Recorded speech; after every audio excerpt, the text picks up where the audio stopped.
जम्मू काश्मीरमध्ये 4 अतिरेकी ठार। जम्मू काश्मीरमधील कुलगाम जिल्ह्यात काल झालेल्या चकमकीत 4 दहशतवादी ठार झाले। या चकमकीत 2 जवान शहीद झाले।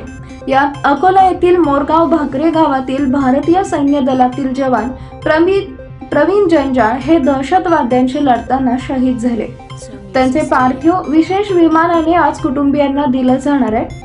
प्रवीण हे शहीद झाल्याची माहिती मिळताच त्यांच्या मोरगाव भाकरे या गावावर शोककळा पसरली आहे। काल जम्मू काश्मीरच्या कुलगाम जिल्ह्यात 2 ठिकाणी लष्कर आणि दहशतवाद्यांमध्ये चकमक झाली। अधिकाऱ्यांनी सांगितले, कुलगामच्या फ्रिसल चिन्नीगाम भागात घेराबंदी आणि शोध मोहीम सुरू असताना दहशतवाद्यांची चकमक झाली। आणखी 4 दहशतवादी लपून बसल्याचा संशय आहे।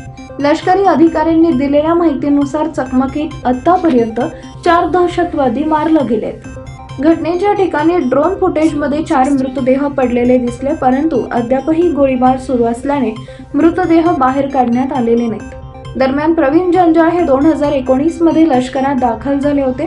त्यांच्या लग्नाला 1 वर्ष झालं असून त्यांच्या मागे पत्नी, आई वडील, मोठा भाऊ असा परिवार आहे।